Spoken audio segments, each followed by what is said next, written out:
A importância da vacinação. Meu nome é Terezinha Souto, eu sou pediatra aqui em São Paulo e eu vim aqui dar uma palavrinha sobre vacinas. Na minha vida inteira como pediatra, nós sempre indicamos vacina para as crianças e nunca tivemos problema com isso, né? Infelizmente, nos últimos anos, nós pediatras estamos assim muito preocupados com o crescente número de pessoas que ou não vacinam as crianças ou ficam com receio, né, que a gente chama de hesitação vacinal. Eu vou dar um dado para vocês assim que está muito preocupante. Por exemplo, a poliomielite, ela foi erradicada do nosso país em 1989, né? E o Brasil ganhou um selo de país livre da polio em 1994. Nós continuamos vacinando para que isso se mantenha. Só que o ideal da nossa cobertura vacinal contra a polio é de 95%, ao redor de 95% das crianças na faixa etária indicada, né? Então, até 4 anos, 5 anos, enfim. Só que isso não tem acontecido. Ao redor de 2022, a cobertura contra a vacina da polio no nosso país caiu para 72%. Então, agora melhorou, tá? Durante a pandemia foi realmente muito difícil por várias razões, etc. Agora está ao redor de 86%, que ainda não é o ideal. Nós precisamos trabalhar com os receios das pessoas a respeito de vacinação e procurar trazer essas pessoas, esses pais principalmente, para as UBSs ou para vacinação particular, se for o caso, mostrando a importância disso. Então, assim, é muito prático, digamos, pacientes que são anti-vacina, então eu não vou vacinar, mas assim, todas as crianças ao redor da criança que não é vacinada já estão vacinadas. Então, é até cômodo, né? Então, essa criança provavelmente não vai ter essa doença. Mas veja bem, a vacinação é uma questão de cidadania, né? Existem ainda casos de poliomielite bem longe daqui, mas com Afeganistão, por exemplo, Nepal. Só que com as crescentes viagens, esse vírus pode acabar chegando para a gente, né? E imaginem que horror se a gente voltar a ter poliomielite no Brasil. Então, assim, as pessoas têm que pensar no assunto, né? Se conscientizar.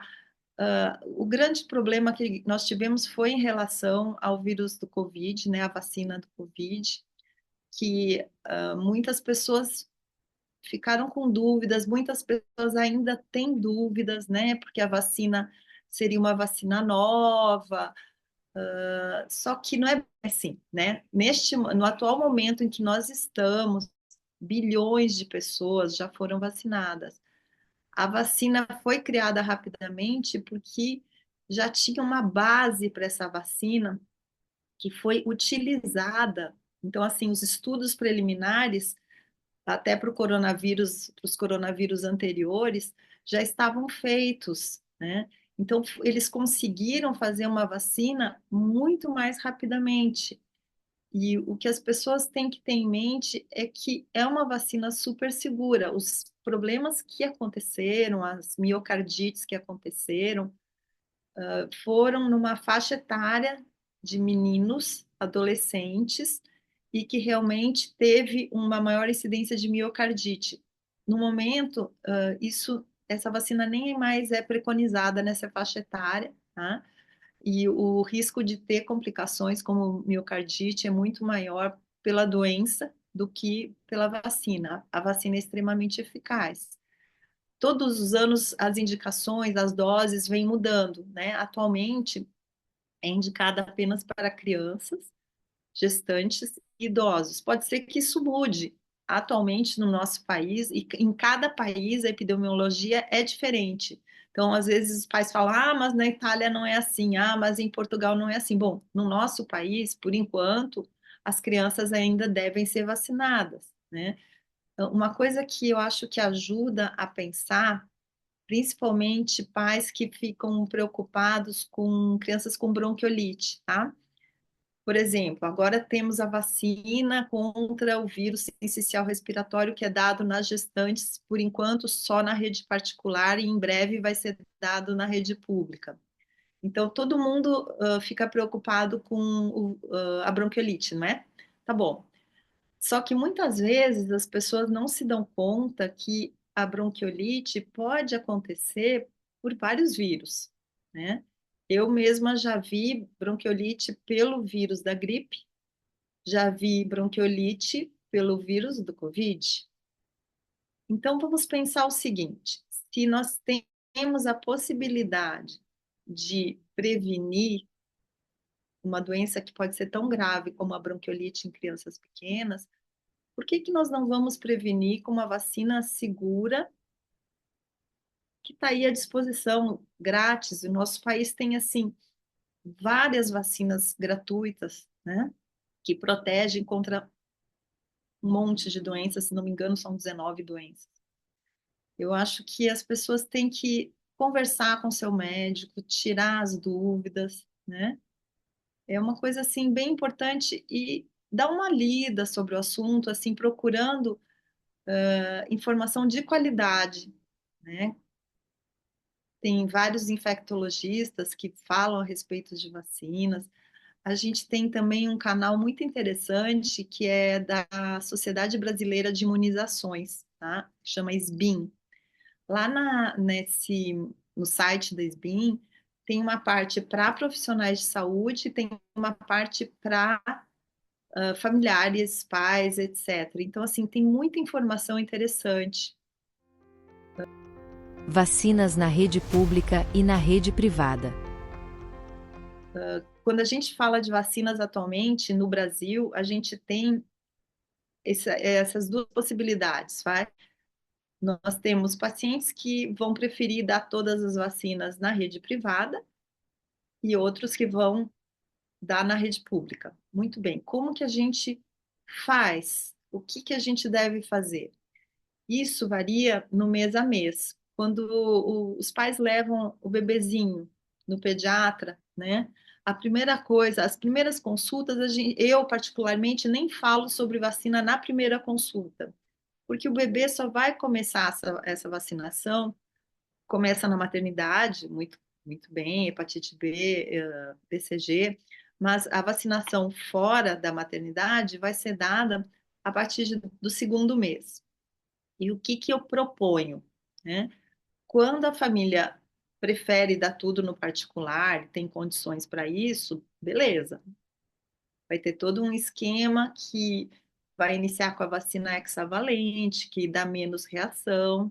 No posto de saúde, eu vou ter uma vacina excelente, protege super bem, igualzinho, às vezes até melhor do que a hexa, tá? Alguns estudos até falam que a proteção está até melhor do que a hexa. Só que o que que acontece? Pode dar febre, pode dar mais reações.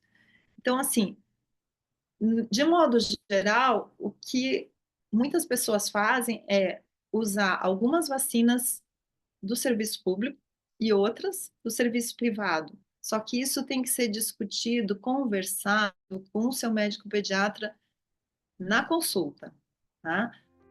Adolescentes e adultos também precisam ser vacinados. Muitas vezes os pais se preocupam com a vacina das crianças e não se preocupam com a vacina dos adultos. Então, assim, nós temos atualmente até o aplicativo de vacinas no nosso país, você coloca na palma da mão no celular. Lembrar de levar. As mães, em geral, já estão vacinadas, porque nas gestações essas mães são chamadas e acabam atualizando o calendário vacinal. Pais, em geral, não estão vacinados. Homens, em geral, não estão vacinados, né? Vamos lembrar que nós temos vacinas para indicadas para todas as faixas de idade, né? A informação, tá? Eu acho assim incrível, porque tem informação em tudo quanto é canto. Todo mundo olha no Instagram, isso e aquilo.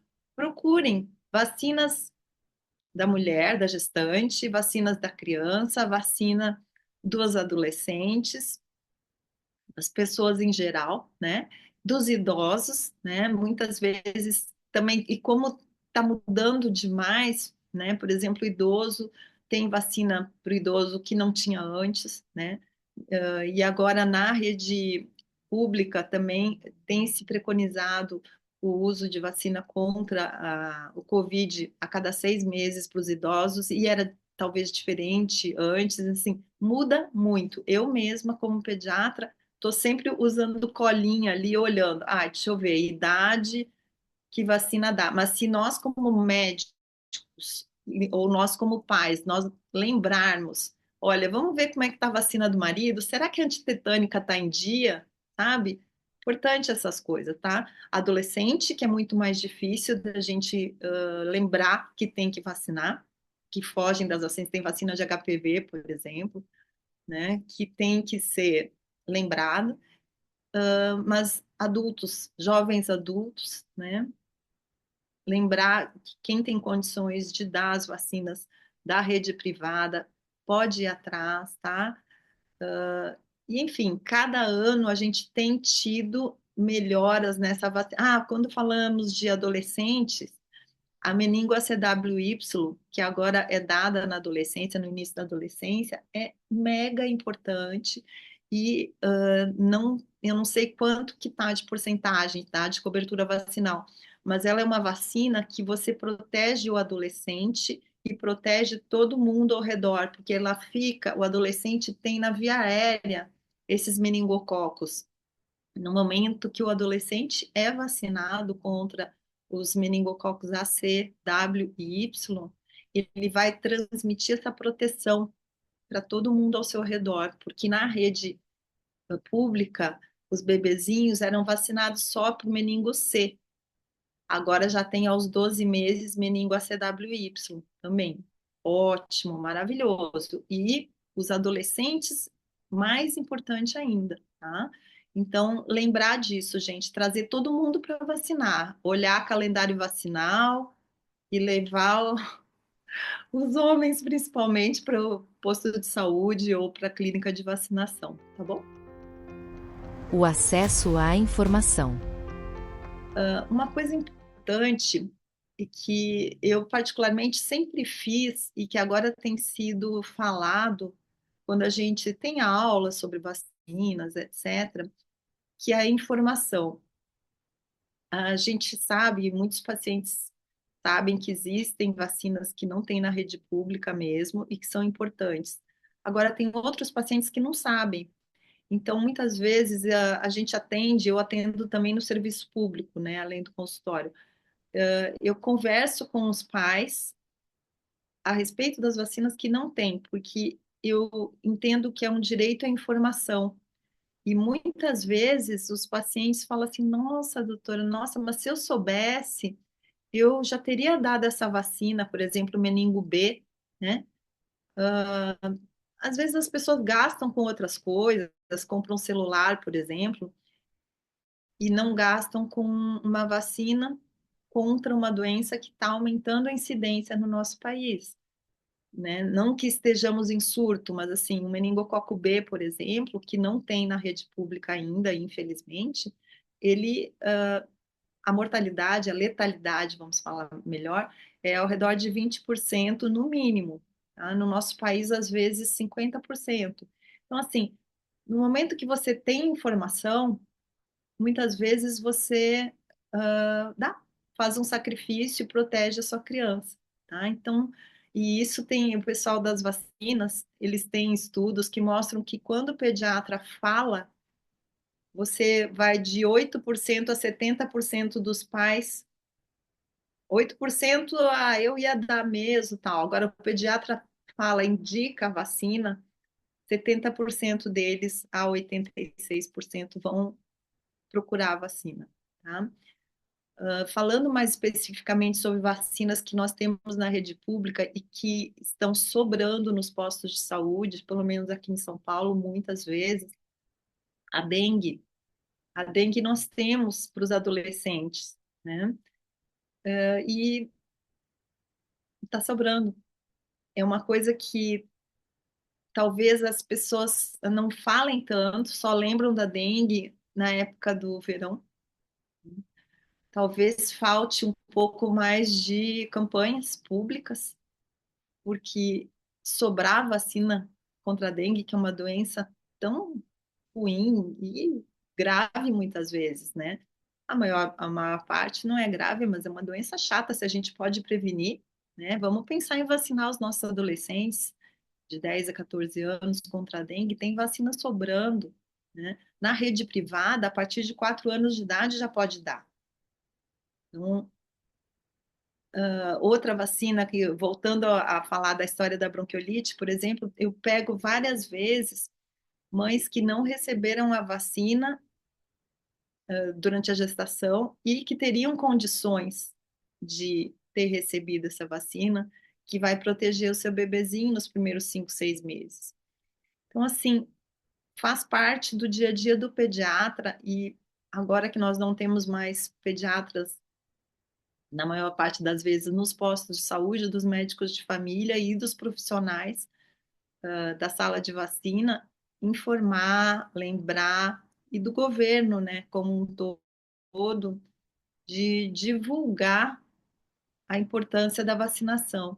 Para terminar, eu vou falar uma frase que não é minha, mas que eu achei que é muito pertinente, que é o seguinte: toda criança tem o direito a ser vacinada, certo? Pensem nisso. É muito sério. Veja a lista de vacinas disponíveis gratuitamente no SUS: BCG, dengue, DTP, febre amarela, hepatites A e B, HPV quadrivalente, meningocócica ACWY e meningocócica C, pentaviral, pneumocócica 10 valente, tríplice viral, tetraviral, varicela, vacina inativada poliomielite, vacina oral poliomielite e vacina rotavírus humano. E algumas vacinas importantes disponíveis em clínicas particulares: meningocócica B, cólera, febre tifoide, tetravalente, pentavalente e hexavalente. Gostou das orientações? Você pode entrar em contato com a doutora Terezinha pelo Instagram, @DRA Terezinha Souto. E acompanhe diariamente as indicações de profissionais de saúde e bem-estar, comprometidos em compartilhar conhecimento de qualidade, aqui, no Saúde em 3 Atos.